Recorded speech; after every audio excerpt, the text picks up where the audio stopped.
So, dito nga po, mga kalingap, mga kadanjoy, payag ba kayo na i-love team ulit si Joy Diwata? May chemistry nga ba ang Pong Joy? So, yan po yung ating pag-uusapan po mamaya, mga kalingap, mga kadanjoy.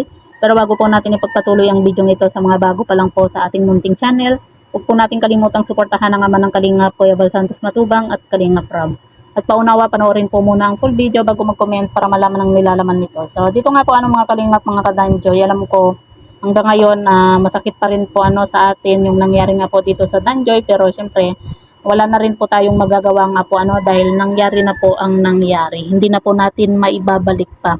Pero yan nga po mga kalingap, mga kadanjoy, kung napanood nga po ninyo yung live nga po ni Kuya Val na kung saan Danjoy Season 2. Pero dun sa live po ni Kuya Val nga po mga kalingap, mga kadanjoy, ay may mga nababasa po tayong comment nga po na sabi nga po nila, Pong Joy nga daw po kung sakasakaling i-love team po itong si Joy, Pong Joy Dan po, at wag na nga daw po kay Dan.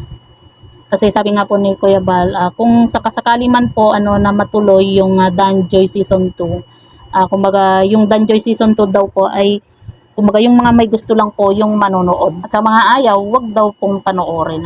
Yun po yung sinabi po ni Kuya Bal nga po sa kanyang live.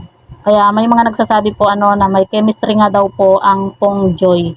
Pero para sa akin po mga kalingap, mga kadanjoy, kung sakasakali man po na hindi man po matuloy yung sinasabi ni Kuya Bal na Danjoy Season 2, siguro baka pwedeng yung siguro mas okay na wag na munang i-love team po sa ngayon yung itong si Joy nga po.